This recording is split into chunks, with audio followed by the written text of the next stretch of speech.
Hello students, welcome to GNV learning portal. RRB group D examination లో reasoning కి సంబంధించి previous year question చూద్దాం. EFGHIJKR sitting in a straight row facing north అన్నాడు. So ఇక్కడ మనము 7 places వేసుకుందాం. 1 2 3 4 5 6 7. So north side facing లో కూర్చున్నారు, అందరూ ఒకే ఫేస్ లో కూర్చున్నారు.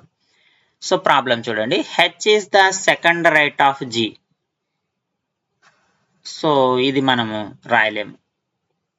F and K are immediate neighbours అంట. ఇక్కడ ఎక్కడని రాస్తాము? F and K. వెయిట్ చేద్దాం.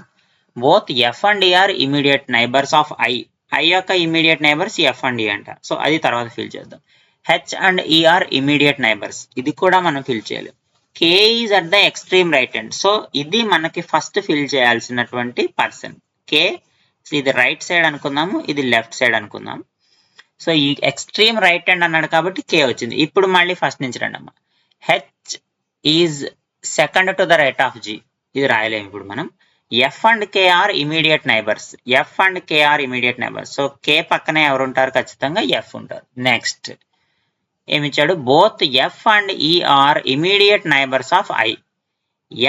I అనేవాడు F కి నైబరే, E కి నైబరే. కాబట్టి ఎలా ఫిల్ చేయాలి? I, E ఫిల్ చేయాలి. Next H and E are immediate neighbours. ఈ పక్కన ఎవరు ఉంటారు? ఖచ్చితంగా H ఉంటాడు. నెక్స్ట్ ఇంకేమిచ్చాడు? K is at the extreme right hand, ముందే ఫిల్ చేసాం. J is the immediate left of H. Left side, H యొక్క లెఫ్ట్ సైడ్ ఇక్కడ ఉంటాడు. మనల్ని క్వశ్చన్లో ఏమంటున్నాడు? Who is at the immediate left of J. ఇంకా EF G ఒక్కటి మిగిలిపోయిందమ్మా. I, J, K వచ్చేసింది కాబట్టి ఇక్కడ G ఉంది.